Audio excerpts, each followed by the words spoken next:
Halo, shalom Bapak Ibu yang saya kasihi, dimanapun Anda berada. Belakangan ini muncul sebuah fenomena, ada hamba Tuhan yang cukup terkenal di Indonesia. Belakangan ini mempromosikan tentang masalah persembahan sulung, dan di kalangan pendeta-pendeta dan umat Kristen terjadi pro dan kontra. Nah, dalam kesempatan ini saya akan coba kupas masalah persembahan sulung. Saya menggunakan judul Mengeruk Kekayaan Melalui Persembahan Buah Sulung. Satu judul yang cukup membuat kita penasaran, yang membuat kita bertanya-tanya, kira-kira masalah persembahan sulung ini alkitabiah enggak, dan masih perlu enggak dijalankan saat ini? Kita akan coba masuk ke dalam kupasan tersebut. Munculnya himbauan dari seorang hamba Tuhan tentang buah sulung ini cukup gencar dipromosikan, baik melalui media YouTube, melalui media televisi, maupun media-media elektronik lainnya, sehingga banyak umat-umat yang berada di bawah naungan hamba Tuhan tersebut getol memberikan persembahan sulung. Nah, sebenarnya masalah persembahan sulung ini dipromosikan atau diungkapkan oleh hamba Tuhan tersebut sudah cukup lama. Saya menemukan sebuah video di YouTube, itu tahun 2012 beliau sudah mempromosikan tentang persembahan buah sulung. Kalau gitu kita hitung dari 2012 sampai sekarang, artinya sudah hampir 10 tahun. Kira-kira berapa banyak kekayaan yang berhasil dikeruk dari kantong-kantong jemaatnya? Tentu sulit sekali kita hitung, karena jumlah jemaat itu mencapai ratusan ribu orang. Bukan main, Bapak Ibu. Nah, supaya kesannya itu tidak menghakimi, saya tidak akan sebut nama pendeta tersebut. Karena itu saya hanya menyebutnya sebagai Mr. X. Oke? Karena tujuan video ini saya buat bukan untuk menyerang hamba Tuhan tersebut. Sama sekali bukan itu tujuan saya. Tapi bahan ini saya buat untuk memberikan kesadaran, memberikan pengajaran yang sesuai Alkitab kepada umat-umat Kristen, terkhususnya jemaat-jemaat yang berada di bawah naungan Mr. X tersebut. Nah, topik yang akan kita kupas, kebenaran tentang persembahan sulung, meliputi beberapa judul, beberapa bagian. Pertama, apa dan bagaimana sejarah munculnya persembahan sulung itu? Karena kalau kita ingin membahas tentang masalah persembahan sulung, otomatis kita juga harus menggali sedalam mungkin dari mana awalnya dan sampai sekarang kira-kira masih perlu dijalankan apa enggak. Lalu yang kedua, apakah tiap tahun kita harus memberikan persembahan buah sulung? Yang ketiga, apakah persembahan buah sulung itu seluruh pendapatan kita, atau bagaimana cara menghitungnya? Yang keempat, apakah persembahan buah sulung masih berlaku di zaman sekarang, di zaman perjanjian baru? Kalau iya, bagaimana solusinya? Kalau tidak, lalu kenapa dilakukan? Dan yang terakhir, apa sih motivasi pelayanan seorang hamba Tuhan? Apakah hamba Tuhan itu sebagai profesi atau sebagai pengabdian? Oke? Nah, 5 subjudul ini akan kita kupas dalam kesempatan ini. Kita akan kupas bagian yang pertama, persembahan buah sulung. Apa dan bagaimana sejarah munculnya persembahan buah sulung tersebut? Karena seringkali kita itu nggak dijelaskan secara lengkap, maka kita hanya ambil sebagian saja lalu kita jalankan. Karena itu saya pikir jemaat itu perlu tahu, supaya ketika jemaat menjalankannya tidak salah jalankan. Persembahan buah sulung. Kata sulung jelas, baik di Kamus Besar Bahasa Indonesia maupun di Alkitab menegaskan yang namanya sulung itu artinya yang pertama. Anak sulung, kemudian yang terakhir itu disebut bungsu. Sulung dan bungsu, artinya anak pertama dan anak yang terakhir. Nah, yang namanya buah sulung ini di Alkitab juga cukup banyak membahas. Kita coba lihat dalam Nehemia 10 ayat 35. Lagi pula, setiap tahun kami akan membawa ke rumah Tuhan hasil yang pertama dari tanah kami dan buah sulung segala pohon. Kita bandingkan juga Amsal pasal 3 ayat 9. Muliakanlah Tuhan dengan hartamu dan dengan hasil pertama dari segala penghasilanmu. Perhatikan kata sulung ini. Oke, sulung. Dari kata sulung lalu ada penekanan hasil yang pertama. Ini yang disebut dengan buah sulung. Artinya hasil yang pertama dari hewan, hasil yang pertama dari pohon, itu disebut dengan buah sulung. Nah, perhatikan juga di Amsal sama, hasil pertama. Artinya pertama kali kita menikmati hasil buah itu, nah itu yang dipersembahkan menurut petunjuk di dalam Alkitab. Itulah yang dimaksud dengan buah sulung. Kita lihat sejarah terbentuknya persembahan buah sulung. Keluaran 12 ayat 12. Sebab pada malam ini aku akan menjalani tanah Mesir, dan semua anak sulung dari anak manusia sampai anak binatang akan kubunuh, dan kepada semua Allah di Mesir akan kujatuhkan hukuman. Akulah Tuhan. Perhatikan di sini, ini bercerita tentang bangsa Israel yang di bawah pimpinan Musa akan membawa bangsa Israel keluar dari tanah Mesir menuju ke tanah Kanaan, tanah yang berlimpah susu dan madu yang dijanjikan Allah kepada mereka. Nah, bagaimana supaya bangsa Israel yang sudah beranak pinak kurang lebih 430 tahun di tanah Mesir bisa dibawa keluar? Ini bukan pindah rumah loh Bapak Ibu, tapi ini pindah negara. Karena bangsa Israel jumlah mereka itu sudah 2 jutaan pada saat itu. Satu negara harus pindah alamat dari Mesir menuju ke tanah Kanaan. Tentu Raja Firaun atau Firaun tidak akan membiarkan. Rakyat Firaun tidak akan membiarkan. Karena mereka sudah mendapatkan banyak keuntungan-keuntungan dari bangsa Israel. Diperbudak, dijadikan pelayan dan sebagainya. Ya. Nah, akhirnya Tuhan mendatangkan 10 tulah kepada bangsa Mesir, supaya melalui tulah yang dijalankan itu mereka ketakutan, dan akhirnya kalau mereka menahan bangsa Israel lebih lama lagi, mereka bisa mengalami kebinasan. Dan tulah yang terakhir adalah tulah kematian anak-anak sulung. Nah, anak sulung yang akan mengalami kematian itu anak sulung manusia dan juga anak sulung dari hewan. Kita lihat Keluaran pasal 13 ayat 1. Berfirmanlah Tuhan kepada Musa, ayat 2, kuduskanlah bagiku semua anak sulung, semua yang lahir terdahulu dari kandungan pada orang Israel, baik para manusia maupun pada hewan. Akulah yang empunya mereka. Jadi ketika Allah merancangkan akan menghabisi anak-anak sulung, manusia maupun hewan, termasuk anak sulung dari Firaun, juga terancam dibunuh oleh Tuhan. Lalu bagaimana supaya anak-anak sulung manusia dan hewan itu tidak binasa? Lalu Allah suruh memotong domba yang disebut domba Paskah. Setelah domba itu dipotong, lalu darah hewan itu dioleskan di ambang-ambang pintu, di tiang-tiang pintu. Nah, malam itu di dalam Keluaran pasal 12 ayat 12, Tuhan akan melewati seluruh tempat tinggal perumahan Mesir maupun bangsa Israel.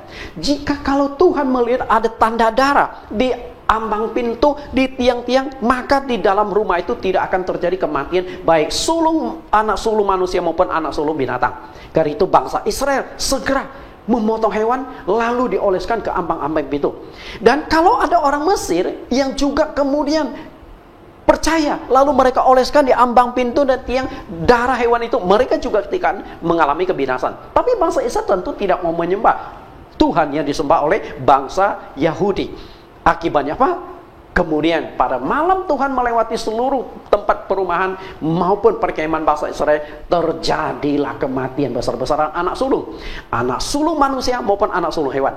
Tapi uniknya di bangsa Israel itu tidak ada yang binasa, karena darah anak domba yang sudah dioleskan di tiang pintu dan di ambang pintu ini menjadi petanda bahwa mereka milik Tuhan, mereka akan dilindungi. Nah, sejak saat itulah semua anak sulung bangsa Mesir mati, tapi bangsa Israel tidak. Sehingga di Keluaran pasal 13 ayat 1, Tuhan langsung mengklaim anak sulung orang Israel dan anak sulung hewan orang Israel adalah milikku. Kenapa Tuhan mengklaim demikian? Seharusnya anak sulung Israel dan Mesir itu sama-sama mati, tapi mereka diselamatkan karena Tuhan memberikan cara penyelamatan diri. Artinya daripada anak sulung orang Israel dan juga anak sulung hewan orang Israel mati, ya udah dipersembahkan kepada Tuhan. Nah, mulai saat itulah Tuhan mengklaim semua anak sulung hewan dan binatang itu adalah milik Tuhan. Nah, ini sejarah, oke?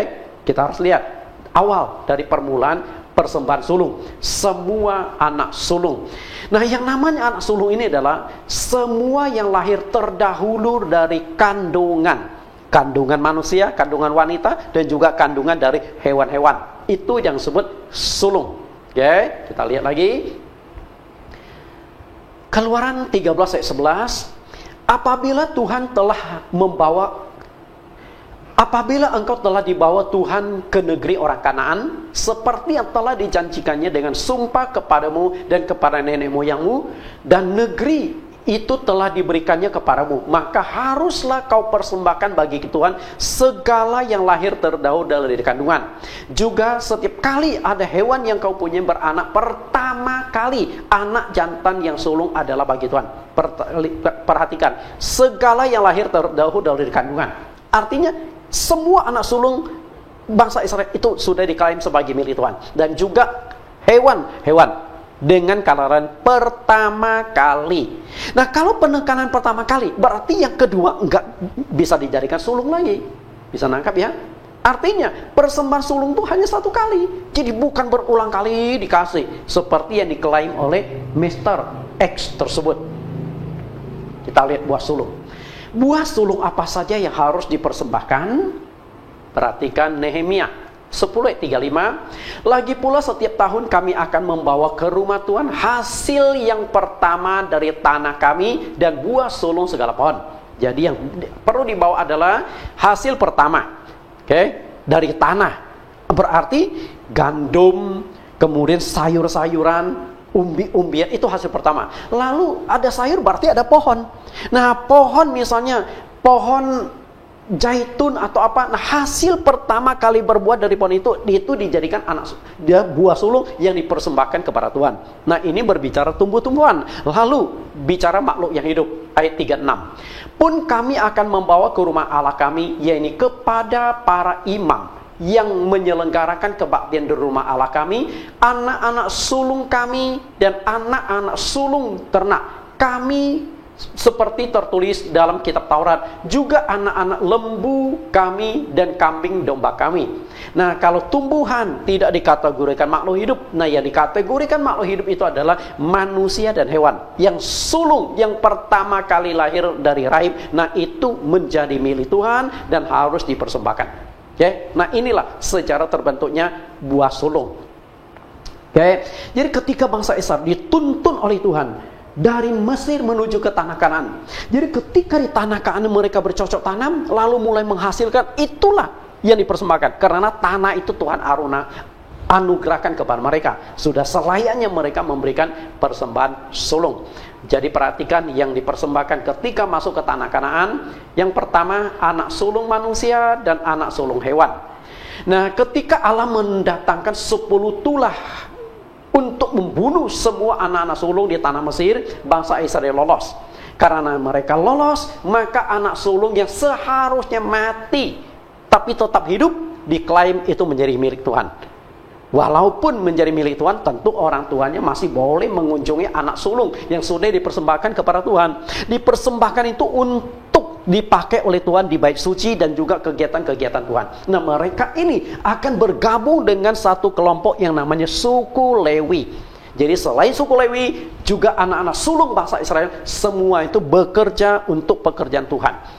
Untuk bangun kemah, korban-korban persembahan, dan berbagai macam ibadah. Itu dilakukan oleh orang Mesir, orang Lewi, dan juga anak-anak sulung Israel.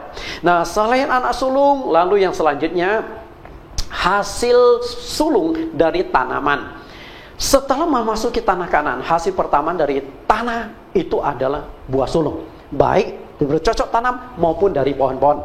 Itu yang disebut anak sulung atau persembahan sulung. Pertama, kita sudah beres. Lalu yang kedua, apakah setiap tahun kita mesti memberikan persembahan sulung? Coba renungkan, apakah setiap tahun persembahan sulung itu kita berikan? Ada masalah menurut saya. Mr. X mengatakan bahwa persembahan sulung itu harus dilakukan setiap tahun. Nah, Januari sudah dipromosikan kepada jemaatnya.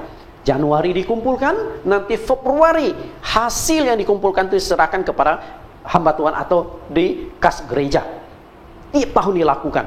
Nah, kalau tadi saya katakan videonya sudah mulai dipromosikan tahun 2012, sudah ada di YouTube sampai hari ini hampir 10 tahun, Anda bisa nggak kebayang bagaimana kekayaan yang berhasil dikeruk, berapa banyak kekayaan yang hasil dikeruk. Ingat, jemaatnya tuh ratusan ribu orang loh. Cabang gerejanya saja ratusan cabang. Kebayang nggak berapa banyak kekayaan tersebut? Tapi hanya Tuhan yang tahu. Oke, itu urusan dia sama Tuhan. Nah, dasar ayat yang dipakai oleh hamba Tuhan tersebut adalah Nehemia 10:35. Kita lihat Nehemia 10:35. Ayat yang dipakai Nehemia 10:35. Lagi pula setiap tahun kami akan membawa ke rumah Tuhan hasil yang pertama dari tanah kami dan buah sulung segala pohon. Perhatikan kata setiap tahun. Nah, hamba Tuhan X ini hanya mencomot kata setiap tahun, sehingga diterapkanlah setiap tahun harus memberikan persembahan sulung. Permasalahannya, betulkah setiap tahun memberikan persembahan sulung? Coba kita analisis lebih tajam kata setiap tahun dari ayat tersebut. Menurut saya, pendeta X tersebut masih harus memahami arti kata sulung. Sulung itu mestinya adalah pertama. Nah, kalau pertama, yang kedua masih bisa dianggap sulung apa enggak? Jelas sudah enggak bisa, oke? Sudah enggak bisa dianggap sulung. Dengan demikian, yang kedua, ketiga, dan seterusnya sudah enggak usah dipersembahkan karena tidak dianggap sulung lagi. Misalnya, anak sulung adalah anak yang pertama kali dilahirkan oleh seorang wanita. Itu anak sulung. Artinya anak kedua, ketiga, dan seterusnya tidak usah dipersembahkan lagi. Kalau tidak, semua akan jadi anak sulung yang lahir dari rahim si ibunya dong. Kan tidak begitu. Kemudian, anak binatang sulung adalah anak binatang yang pertama kali dilahirkan oleh seekor hewan betina. Berarti, misalnya katakanlah domba. Domba ini pertama kali melahirkan. Nah, domba yang pertama itu memang dipersembahkan kepada imam, ya. Tapi induk domba ini kan masih hidup, masih kawin, kemudian melahirkan anak lagi. Nah, itu nggak usah dipersembahkan lagi.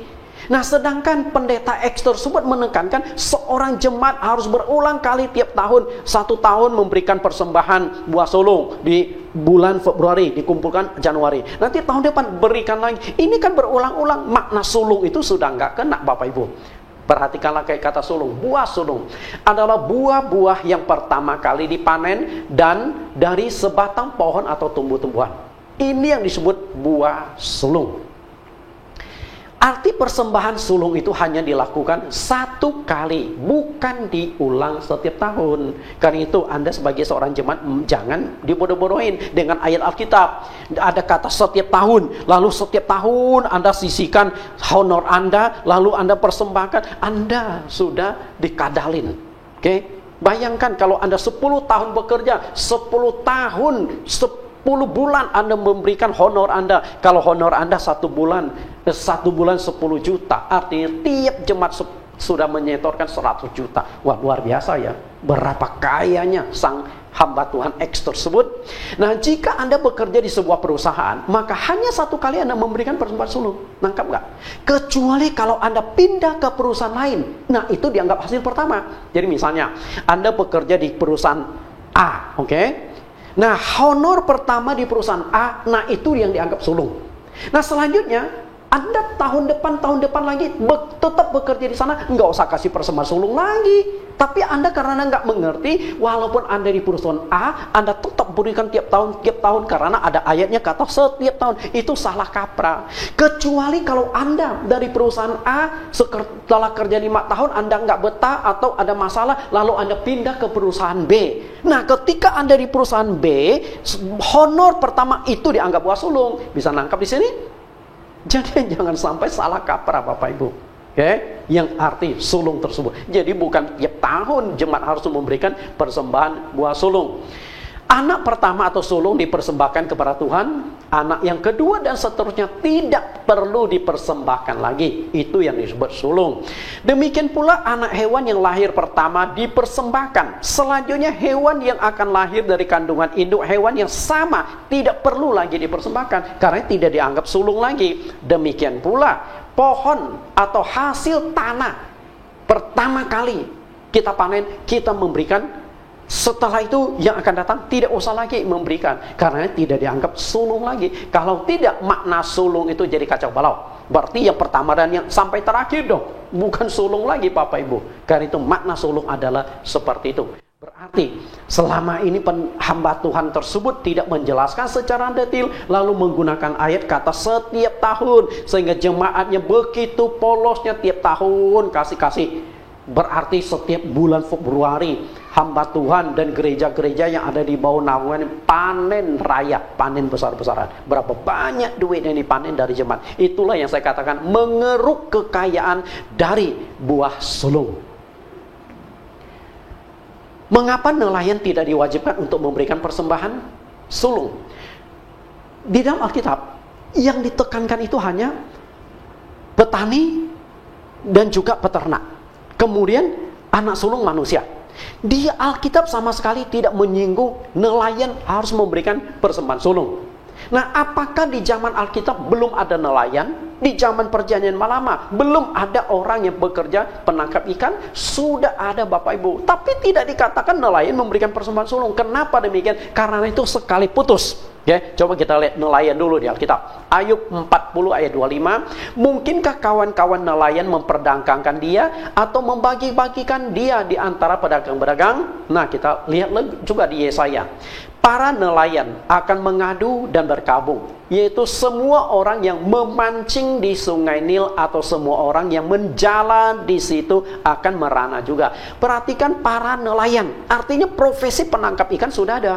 Lalu ada kata memancing dan menjala, itu media atau teknik mereka menangkap ikan. Nah, kenapa nelayan itu tidak diwajibkan memberikan buah sulung? Karena itu sekali putus. Okay? Jadi sekali ditangkap, yang kedua kali kan sudah beda. Nggak bisa ada kelanjutan lagi.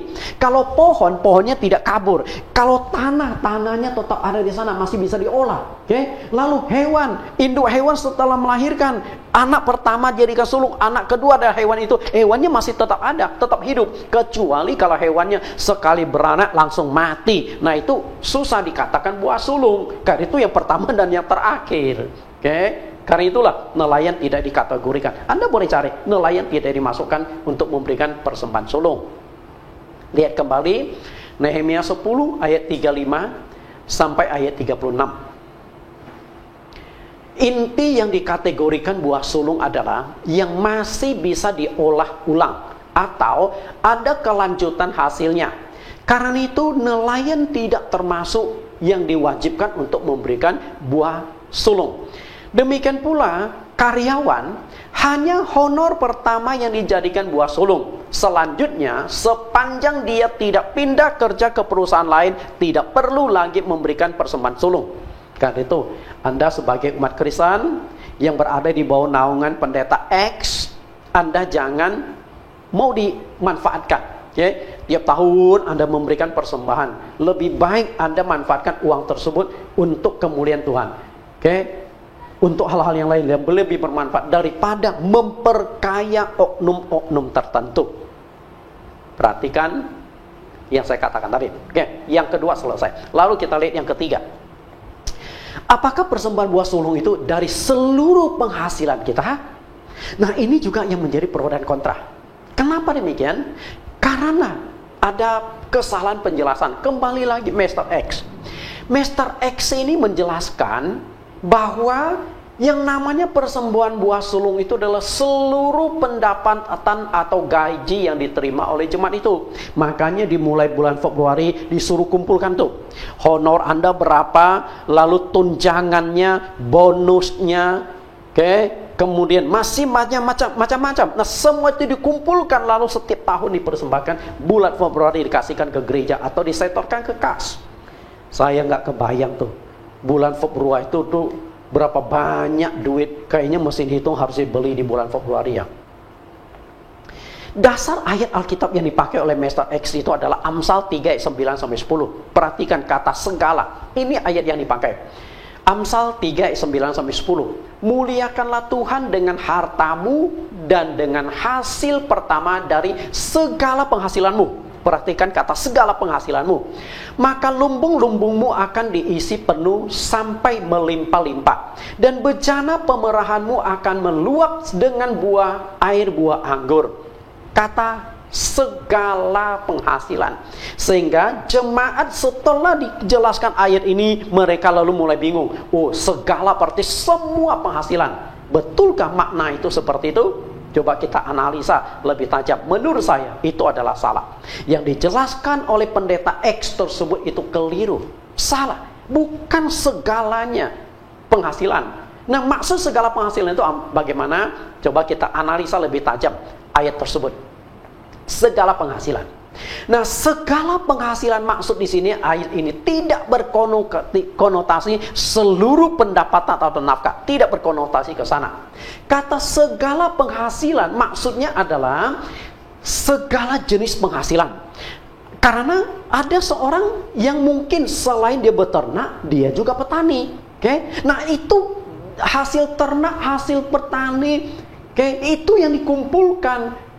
Kalau dia juga selain petani menanam pohon-pohon, dia tanam pohon durian, berarti ada 3 pohon-pohonan. Lalu hasil tanah dari cocok tanam. Lalu yang ketiga hasil pertanian, hasil peternakan. Nah, kalau dia ada pelihara kolam ikan 4 macam, nah itu kata segala itu adalah jenis-jenis penghasilan dia, bukan menunjukkan semuanya. Salah kaprah di sini. Oke? Jadi Anda harus mengerti jelas. Kata segala itu bukan menunjuk pada semua pendapatan yang Anda dapatkan. Karena jika yang dipersembahkan itu adalah seluruh pendapatan, honor Anda, bonus Anda untuk bulan Januari itu, kira-kira jemaat mau makan apa 1 bulan itu? Apakah 1 bulan Anda suruh puasa? Jika ada pendeta yang mengatakan bahwa persembahan buah sulung adalah segala honor bonus yang Anda terima, Anda sebagai hamba Tuhan itu menurut saya kejam loh. Jadi jemaat 1 bulan tidak punya penghasilan mau makan dari apa? Anda jangan bayangkan diri Anda yang kaya raya 10 bulan enggak kerja pun Anda bisa makan. Banyak loh jemaat yang tidak tahu. Kadangkala akhir bulan dia sudah kesulitan duit. Kesulitan uang akhir bulan, tidak tahu lagi minggu depan mau makan apa. Banyak jemaat seperti itu loh. Kalau 1 bulan masih dipersembahkan, saya ingin katakan dia 1 bulan doa puasa loh. Apakah hamba Tuhan tega mengeruk kekayaan dengan cara seperti itu dari jemaatnya? Pikirkanlah dengan logika dan juga dengan iman. Karena itu saya bisa katakan kalau cara itu diterapkan, boleh dikatakan ini perampokan uang jemaat.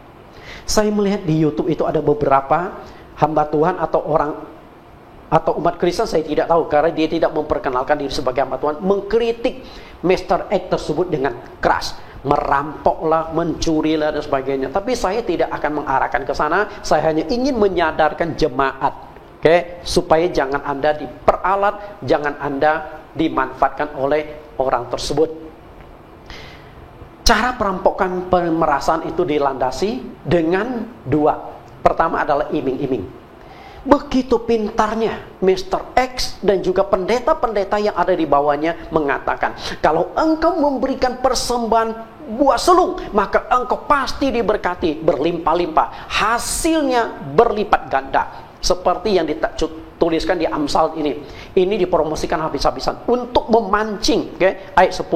Maka lumbung-lumbungmu akan diisi penuh sampai melimpah-limpah, dan bejana pemerahanmu akan meluap dan dengan air buah anggurnya. Ini kan luar biasa. Sehingga orang kalau diiming-iming itu pasti mau berilah. Ibaratnya Anda ingin memancing ikan, Anda harus pakai umpan dulu. Kalau Anda nggak pakai umpan, nggak bisa dapatkan ikannya. Nah, itu istilah seperti itu. Engkau ingin dapat berkat Tuhan, dipancing dulu pakai buah sulung. Jadi dengan Tuhan itu pancing-pancingan, taruh-taruhan. Apakah bagus seperti itu? Nah, kalau iming-iming tidak mempan, lalu dia gunakan cara yang kedua, ancaman. Kalau engkau tidak memberikan buah persembahan buah sulung engkau tidak diberkati, bahkan engkau akan dikutuk karena engkau tidak taat pada firman. Nah, sekarang jemaat pada bingung. Kalau saya tidak taat, saya akan mengalami kutukan, tidak diberkati, dibenci oleh Tuhan. Tapi kalau saya memberikan buah sulung, saya akan diberkati, disayang Tuhan. Nah, kira-kira jemaat berikan enggak? Semua jemaat akan berikan. Betul? Karena itulah menurut saya jemaat itu dimanfaatkan, dibodoh-bodohi. Sayang sekali.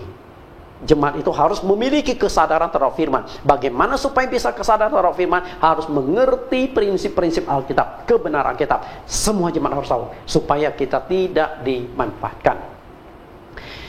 Yang kasihan adalah jemaat yang hatinya tulus. Saya tahu banyak orang Kristen hatinya tulus. Mungkin dia tidak merasa dipaksa untuk memberikan persembahan buah sulung, tapi Anda tanpa sadari dimanfaatkan.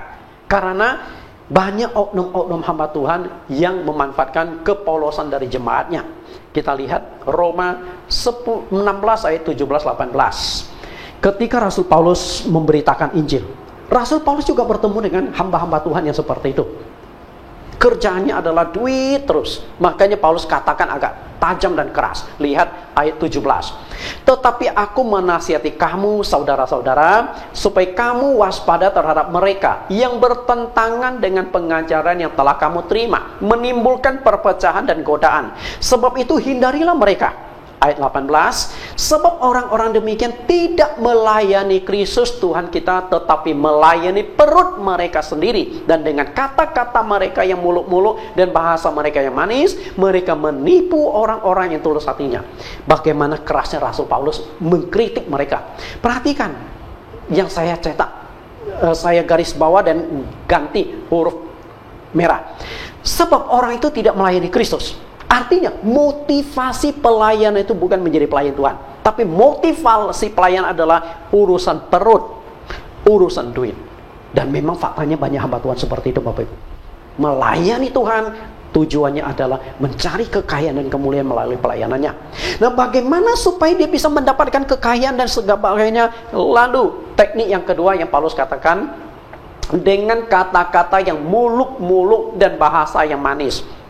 Artinya seperti tadi, oh kalau engkau aktif memberikan persembahan, aktif memberikan buah sulung, oh engkau pasti diberkati, pasti dilindungi. Nah, ini kan kalimat yang muluk-muluk, memberikan janji-janji manis. Betulkah kalau memberikan buah sulung itu pasti diberkati, dilindungi? Perlu ada survei dulu, ya. Survei, misalnya 100 jemaat kita jadikan survei. 100 jemaat yang aktif memberikan persembahan buah sulung dan 100 jemaat yang jarang, yang tidak pernah memberikan persembahan sulung. Nah, kita analisa, setelah hasil analisa lalu ada hasil yang keluar. Betulkah yang memberikan persembahan buah sulung lebih diberkati daripada yang tidak memberi? Coba analisa. Kalau belum ada analisa demikian, kita tidak bisa mengambil kesimpulan. Saya katakan ini bukan menentang persembahan buah sulung. Kalau memang Alkitabiah layak dilakukan. Yang kasihan adalah yang ini, menipu orang-orang yang tulus hatinya. Banyak jemaat yang tulus hatinya, menyembah Tuhan dengan tulus, menjalankan firman dengan tulus. Tapi sayang karena kurang memahami firman Tuhan, dimanipulasilah oleh gembala-gembala upahan. Domba-dombanya disembelih, domba-dombanya diperas habis-habisan, susu domba itu diperas habis-habisan. Kasihan domba-domba Tuhan. Ketika berbicara persembahan buah sulung, apakah sebagian ataukah seluruhnya? Saya ingin katakan yang benar adalah sebagian, bukan seluruhnya. Dari mana saya bisa mengambil keputusan bahwa yang diberikan itu sebagian? Kita lihat lebih jauh. Imamat 23 ayat yang ke-9 sampai 10. Tuhan berfirman kepada Musa, berbicaralah kepada orang Israel dan katakanlah kepada mereka, apabila kamu sampai ke negeri yang akan kuberikan kepadamu dan kamu menuai hasilnya, maka kamu harus membawa berkas hasil pertama dari penuaian kepada imam. Perhatikan yang saya cetak warna merah dan garis bawah, hasil pertama itu yang disebut buah sulung. Okay? Nah, berapa banyak buah sulung yang harus dibawa? Lihat kata ini, berseberkas. Nah, itu buah sulung. Jadi Bapak Ibu selama ini di kadalin, seluruh persembahan, segala penghasilan, honor Anda, bonus Anda, fee Anda, semuanya, tunjangan Anda berikan semuanya segepok. Kasihan Anda 1 bulan doa puasa. Kalau doa puasa diberkati Tuhan, masih bagus. Itu kan doa puasa terpaksa Bapak Ibu. Karena apa? Duitnya sudah habis dikasihkan buah sulung. Kalau doa puasa tuh yang tulus, yang benar, bukan karena terpaksa. Karena itulah yang namanya serberkas itu hanya sebagian. Kalau Anda ingin memberikan persembahan buah sulung, itu hanya sebagian, sesuai kerelaan Anda, sesuai dengan iman Anda. Jadi bukan seluruh pendapatan Anda. Bukan itu. Kita lihat ayat yang lain. Ulangan 26 ayat 1 sampai ayat 2. Apabila engkau telah masuk ke negeri yang diberikan Tuhan Allahmu kepadamu menjadi milik pusakamu, dan engkau telah menduduki dan diam di sana, maka haruslah engkau membawa hasil pertama dari bumi yang telah kau kumpulkan dari tanahmu, yang diberikan kepadamu oleh Tuhan Allahmu, dan haruslah engkau menaruhnya dalam bakul, kemudian pergi ke tempat yang akan dipilih Tuhan Allahmu untuk membuat namanya diam di sana. Perhatikan yang saya cetak merah dan garis bawah, membawa hasil pertama dari bumi yang telah kau kumpulkan dari tanahmu. Yang dikumpulkan dari tanahmu itulah yang disebut segala. Ada yang dari pohon, ada yang dari bercocok tanam. Nah, dipersembahkan sebagai buah sulung. Lalu berapa banyak? Perhatikan satu kalimat ini, menaruhnya dalam bakul. Bakul artinya itu hanya satu bakul, hanya sebagian, bukan seluruhnya. Kalau seluruhnya nggak muat pakai bakul, mesti pakai truk bawanya. Kalau nggak pakai truk, mesti pakai kontainer. Kalau dia punya ladang 10 hektar, pakai kontainer bawanya Bapak Ibu, bukan satu bakul. Tapi di sini cukup satu bakul aja.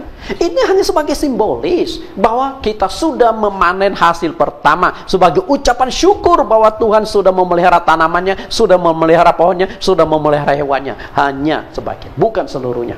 Jadi harus bisa ditangkap dengan jelas.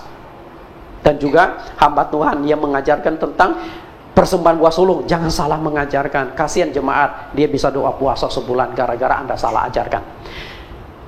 Selanjutnya, yang keempat, apakah persembahan sulung itu masih berlaku di zaman perjanjian baru? Nah, ini yang penting nih. Karena promosi tentang persembahan buah sulung itu sudah dijalankan hampir 10 tahun. Dan tidak ada jemaat yang protes.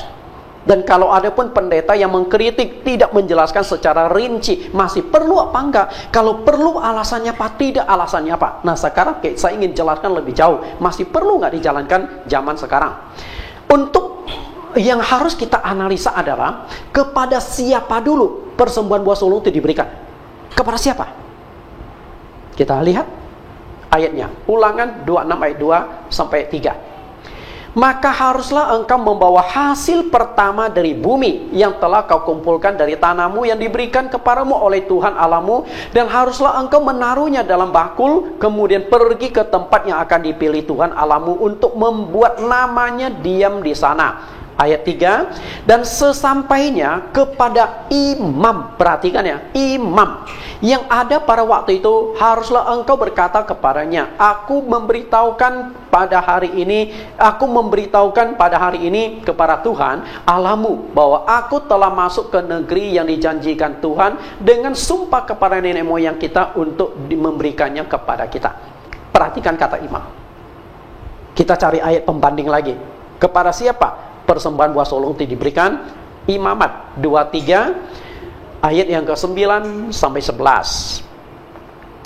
Tuhan berfirman kepada Musa, berbicaralah kepada orang Israel dan katakan kepada mereka, apabila kamu sampai ke negeri yang akan kuberikan kepadamu dan kamu menuai hasilnya, maka kamu akan membawa seberkas hasil pertama dari penuaianmu kepada imam.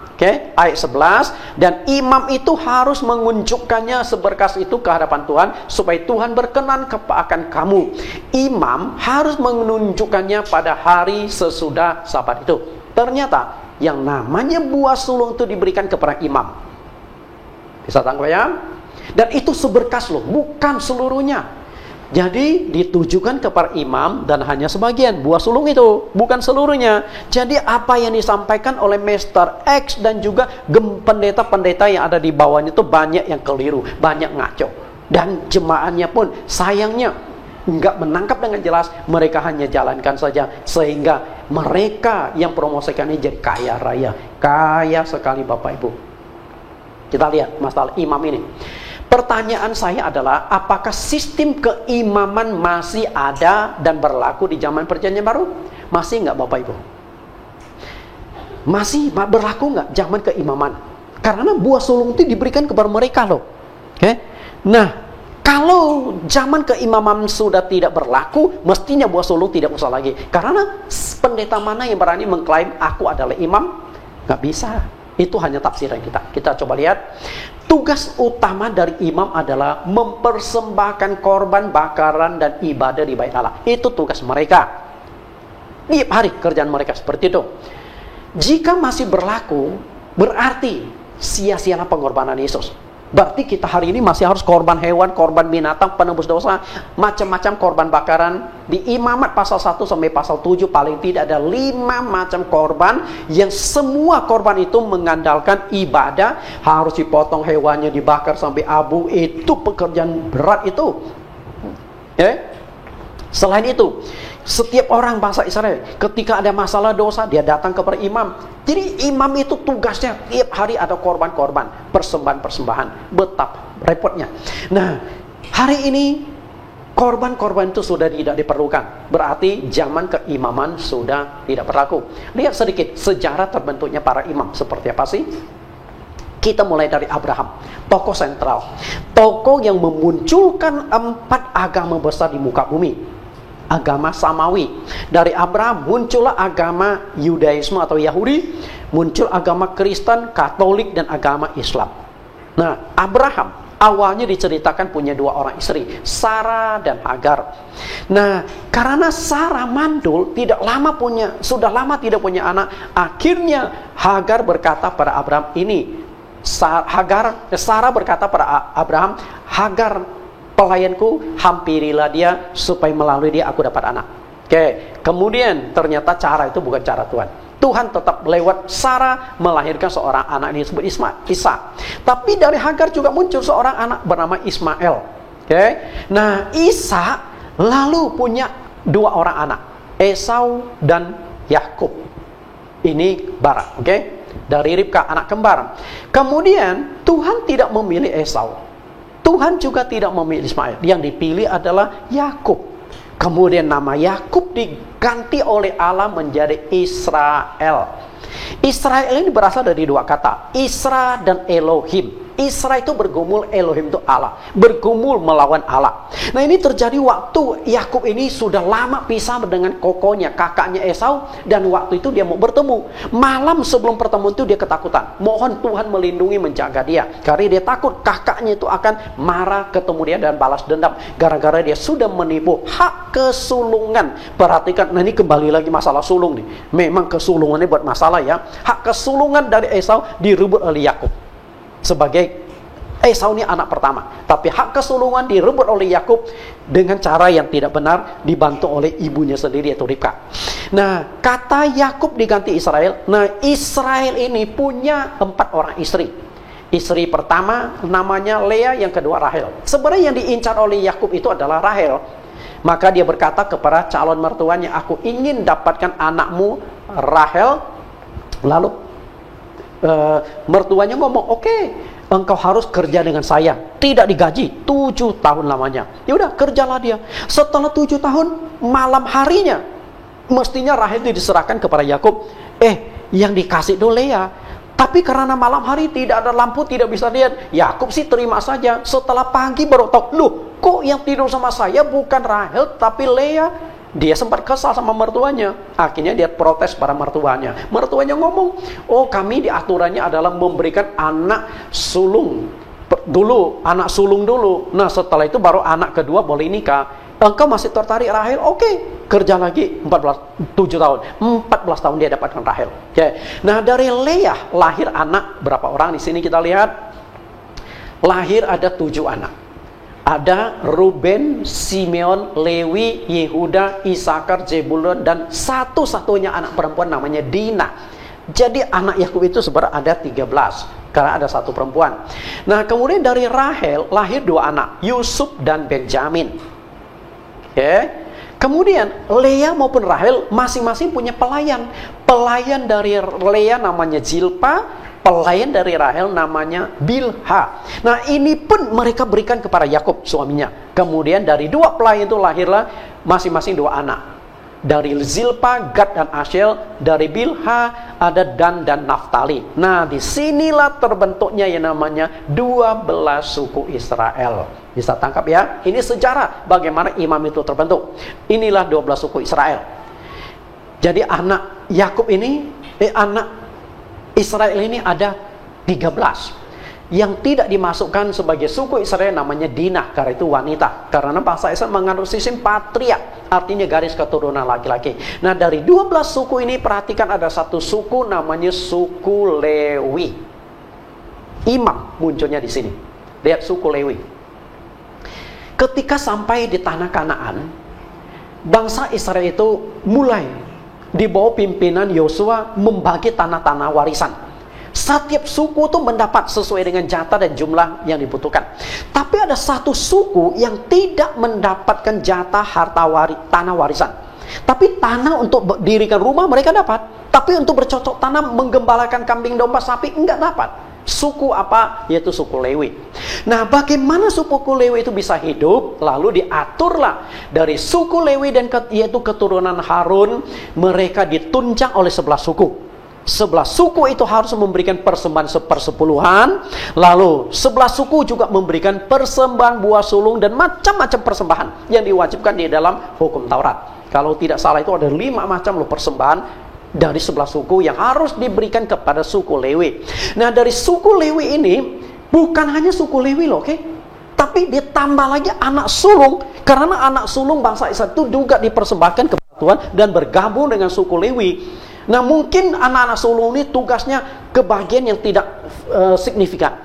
Misalnya kalau korban-korban bakaran itu kan tugas para imam. Nah, mungkin anak-anak sulung itu hanya potong hewannya atau yang lain yang tidak berkaitan dengan ibadah. Karena ibadah itu yang boleh selenggarakan hanya suku Lewi. Lalu suku Lewi ini, imam-imam ini dipilihlah seorang setiap tahun menjadi imam besar. Nah, sang imam besar ini setiap tahun harus masuk ke bait suci, khususnya di dalam tabut perjanjian, ruang Maha Kudus, menyelenggarakan ibadah di sana tiap tahun sekali. Nah, kita lihat inilah sejarah terbentuknya imam. Karena itu persembahan buah sulung dan persepuluhan diberikan kepada imam dan suku-suku Lewi, untuk hidup mereka. Ini satu suku loh, satu suku hidupnya ditunjang oleh 11 suku. Nah, masalahnya sekarang kita lihat sistem keimaman di Perjanjian Baru. Apakah masih ada? Saya katakan sudah tidak ada. Dasarnya apa? Hukum Taurat dan kitab para nabi itu tergenapi sejak tampilnya Yesus Kristus. Lihat Lukas 16 ayat 16. Hukum Taurat dan kitab para nabi berlaku sampai kepada zaman Yohanes. Dan sejak waktu itu kerajaan Allah diberitakan dan setiap orang menggagahinya, berebut memasukinya. Nah, kalau hukum Taurat dan kitab nabi itu berlaku sampai zaman Yohanes, berarti persembahan buah sulung juga selesai di zaman Yohanes. Artinya hari ini sudah tidak perlu lagi. Lihat Perjanjian Lama dan Perjanjian Baru. Di Perjanjian Lama, sistem penebusan dosa dilakukan dengan korban-korban. Lihat Ibrani 9 ayat 22. Dan hampir segala sesuatu disucikan menurut hukum Taurat dengan darah, dan tanpa penumpahan darah tidak ada pengampunan. Nah, korban-korban ini kan membutuhkan banyak orang menangani korban itu. Kalau bangsa Israel satu keluarga datang menebus dosa, kalau ada 1000 keluarga berarti 1000 ekor hewan yang harus dikorbankan sebagai korban persembahan. Kalau imam itu hanya sedikit, mereka tidak sanggup menangani itu. Karena itulah Tuhan memilih satu suku Lewi dibantu oleh anak-anak sulung bangsa Israel yang dipersembahkan untuk bekerja di bait suci. Nah, mereka hidup dari persembahan sulung, dari persembahan persepuluhan. Nah, tapi sejak tampilnya Yohanes, konsep penebusan dosa sudah beralih, versi yang beda. Kita lihat caranya bagaimana. Perjanjian baru, caranya adalah lewat baptisan air. Lukas 3:3. Maka datanglah Yohanes ke seluruh daerah Yordan dan menyerukan, bertobatlah dan berilah dirimu dibaptis dan Allah akan mengampuni dosamu. Berarti sistem korban-korban untuk penebusan dosa tidak berlaku lagi. Makanya tadi di Lukas 16 ayat 16 dikatakan hukum Taurat dan kitab para nabi berlaku sampai pada zaman Yohanes. Karena Yohanes Pembaptis mulai atas perintah Tuhan memperkenalkan versi penyelesaian dosa lewat baptisan air. Berarti korban-korban itu sudah tidak diperlukan lagi, karena korban-korban itu sudah digantikan oleh korban utama, yaitu Yesus Kristus. Dan Yesus itu adalah anak sulung yang sudah dipersembahkan kepada Allah. Okay? Jadi ada kaitan buah sulung, persembahan sulung dengan Yesus sebagai anak sulung Allah, anak tunggal, anak sulung milik Allah yang sudah dikorbankan. Nah, dari sini kita bisa tahu korban persembahan buah sulung sebenarnya sudah tidak berlaku lagi. Lihat, ini kemah pertemuan, bait Allah. Ini gambaran, tentunya tidak ada yang tahu persis. Ini hanya sebagai gambaran. Nah, ada 3 bagian dari bait suci. Bagian pelataran, itu adalah bagian di mana bangsa Israel, umat Israel boleh berkumpul di sana. Lalu bagian yang kedua adalah bagian kudus. Nah, bagian kudus itu bangsa Israel nggak boleh masuk. Yang boleh itu hanya imam-imam. Okay? Nah, ada satu lagi bagian yang disebut Maha Kudus. Di sanalah tabut perjanjian itu ada. Kita lihat masalah tabut perjanjian. Markus 15 ayat 37. Lalu berserulah Yesus dengan suara nyaring dan menyerahkan nyawanya. Ketika itu tabir bait suci terbelah 2 dari atas sampai ke bawah. Bapak Ibu, di tabut perjanjian itu ditutup oleh sebuah tirai yang sangat tebal. Paling tidak itu ada 30 cm. Nah, yang boleh masuk ke tempat itu hanya satu orang, yaitu imam besar. Dan ketika imam besar masuk itu pun badan imam besar itu diikat dengan tali. Ketika dia masuk, kalau imam besar itu melakukan kesalahan atau pelanggaran, lalu dia dihajar oleh Tuhan, mati dekat bait suci, dekat ruang Maha Kudus atau dekat tabut perjanjian, maka mayatnya itu tidak boleh digotong, tirai itu nggak boleh dibuka. Oke? Nah, tali itulah yang dipakai untuk menarik imam besar itu keluar. Setelah ditarik ke ruang kudus, baru boleh digotong untuk dikuburkan. Bisa tangkap sendiri. Nah, waktu Yesus meninggal, tiba-tiba tirai yang begitu tebal itu dari atas ke bawah yang menutup tabut perjanjian dengan ruang kudus dan pelataran terbuka lah. Artinya apa? Yesus melalui kematiannya sudah membuka sebuah jalan menuju pada Allah. Nah, sekarang setelah tirai terbuka, semua orang sudah bisa melihat ke dalam. Semua orang juga akhirnya boleh masuk karena sudah nggak ada pemisah lagi. Tirai itu menunjukkan Yesus Kristus. Lihat penjelasan Ibrani 10 ayat 19. Jadi saudara-saudara, oleh darah Yesus Kristus sekarang penuh keberanian dapat masuk ke dalam tempat kudus. Perhatikan dengan baik-baik penjelasan itu tentang tabut perjanjian. Karena ia telah membuka jalan baru yang baru dan yang hidup bagi kita melalui tabir, yaitu dirinya sendiri. Tabir atau tirai bait suci terbelah. Tabir itu menunjukkan Yesus yang sudah mati. Melalui kematian Yesus membuka sebuah jalan. Berarti sudah nggak ada penghubung lagi. Kita nggak usah pakai imam lagi untuk masuk ke tabut ke hadapan Tuhan. Artinya zaman keimaman itu sudah selesai.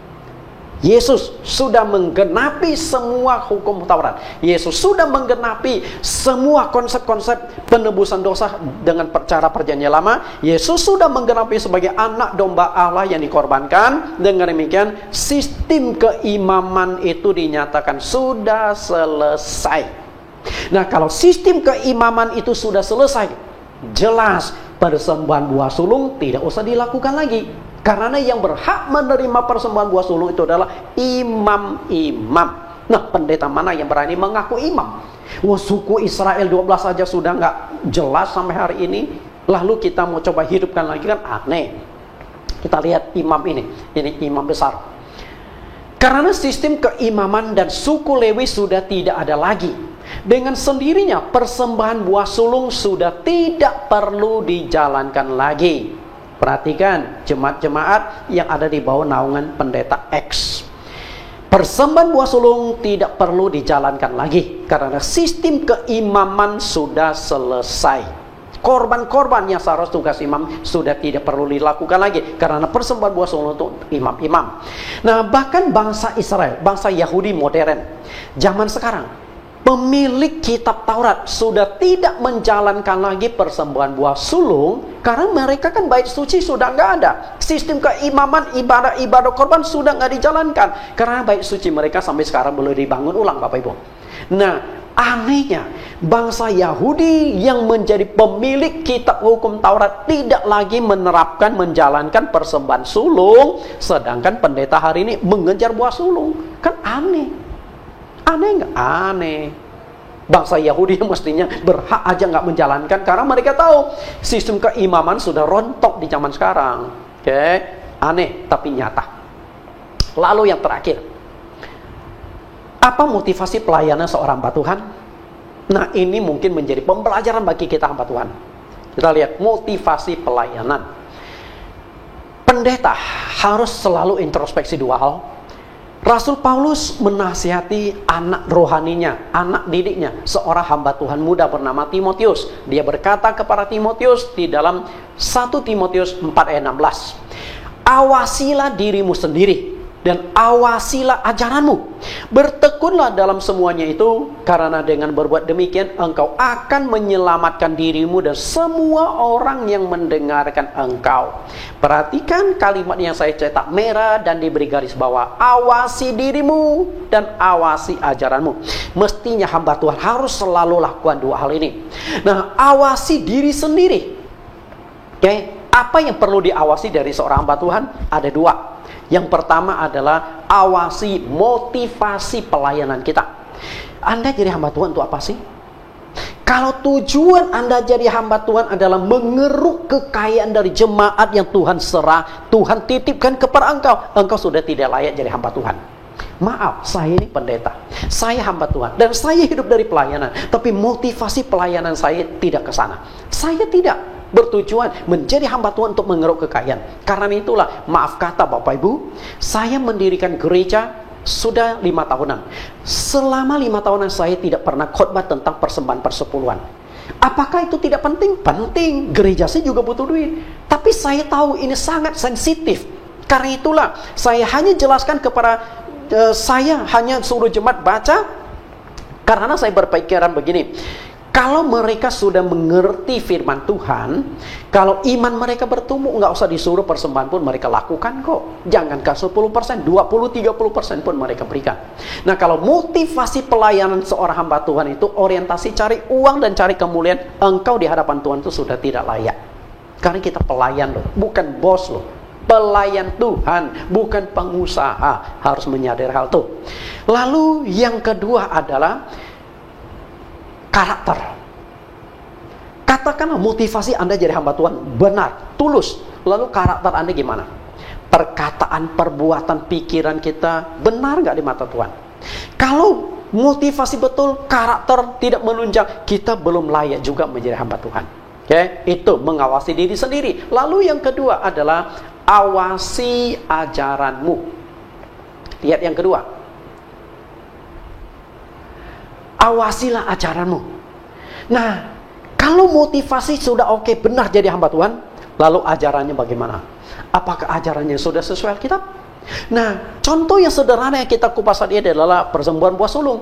Masih berlaku ke persembahan buah sulung? Masih Alkitabiah diterapkan di sekarang? Menurut saya sudah tidak perlu lagi diterapkan zaman sekarang.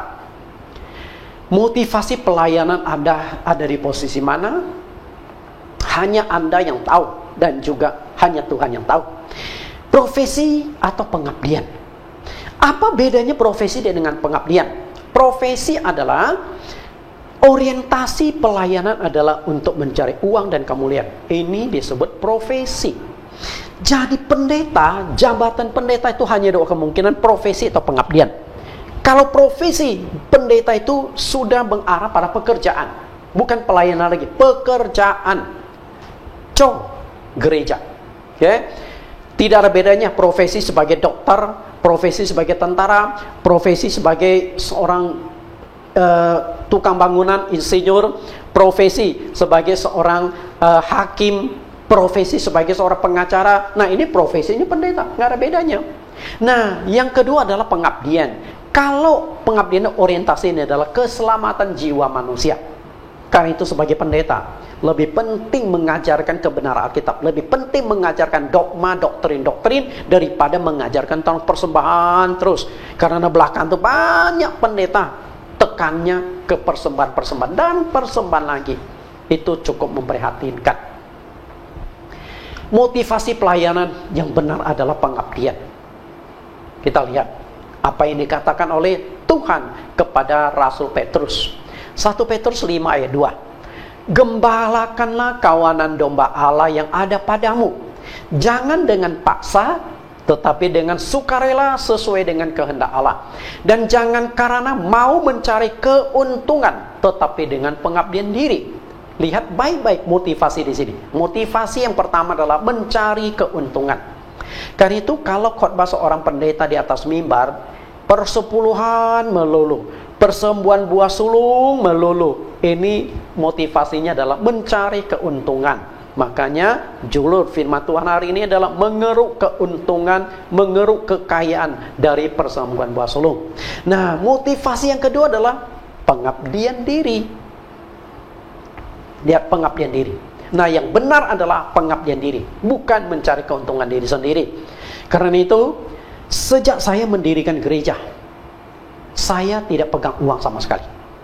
Dan rekening gereja bukan atas nama saya, tapi ada 3 orang pengurus.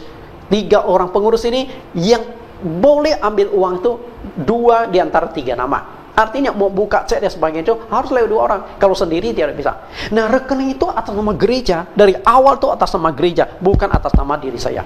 Karena itu duit yang masuk itu saya tidak bersentuhan. Saya mendirikan gereja, tapi saya makan gaji di gereja yang saya dirikan. Karena dari awal gereja ini saya bentuk organisasi, bukan perusahaan, bukan pabrik. Makanya saya katakan motivasi pelayanan itu bukan cari uang, sehingga saya berani menyorot hal tersebut. Saya mengajak kita lebih memurnikan. Saat ini saya melayani di sebuah sinode gereja, yaitu Gereja Pelayanan Kristen atau Christian Ministry Church, CMC. Nah, CMC saat ini berdiri tahun 1988. Jadi sudah puluhan tahun sinode ini, dan sinode ini berkembang juga dengan cabang hampir sekitar 400 cabang di Indonesia dan di luar negeri. Dari 400-an cabang ini, di bawah kita ada 500 lebih hamba Tuhan. Artinya ada 500 hamba Tuhan. Nah, saya masuk ke sinode CMC ini, saya bertemu dengan pendiri dari sinode. Siapa dia? Ini beliau. Beliau ini adalah pendiri dari CMC tahun 1988. Beliau namanya adalah Evangelis Dr. Daniel Hadi Sutrisno. Beliaulah pendirinya. Saya sudah banyak bertemu sama hamba-hamba Tuhan, dan saya tidak pernah menemukan hamba Tuhan yang satu ini. Begitu sederhana, sederhana tapi tegas. Motivasi pelayan diri benar-benar murni untuk kerajaan Tuhan. Karena itulah saya bersyukur bertemu dengan beliau, dan ketika beliau bertemu dengan saya, cocok. Beliau banyak bercerita ke saya, dan sudut pandang saya dengan beliau sama. Karena motivasi pelayanan kami adalah untuk kerajaan Tuhan, bukan untuk mengeruk kekayaan. Karena itu, walaupun beliau sebagai pendiri, dan sekarang beliau menjadi pemimpinan utama dari sinode CMC, punya ratusan cabang, ratusan pendeta, tapi dia hidupnya sederhana.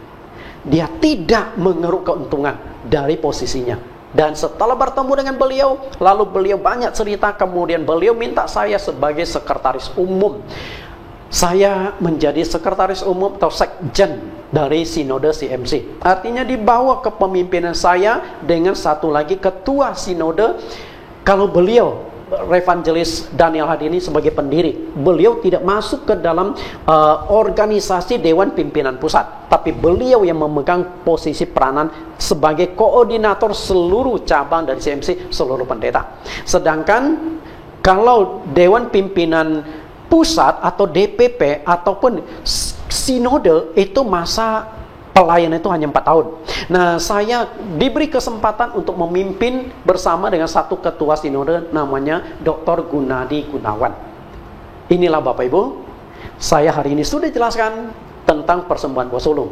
Kalau kita mau jadi hamba Tuhan, marilah kita jadi hamba Tuhan yang tulus, yang benar-benar orientasi melayani, menyelamatkan jiwa. Percayalah, berkat Tuhan itu bisa mengalir kok, tanpa kita korek-korek, tanpa kita suruh-suruh. Tuhan bisa memelihara hidup kita dengan berbagai macam cara.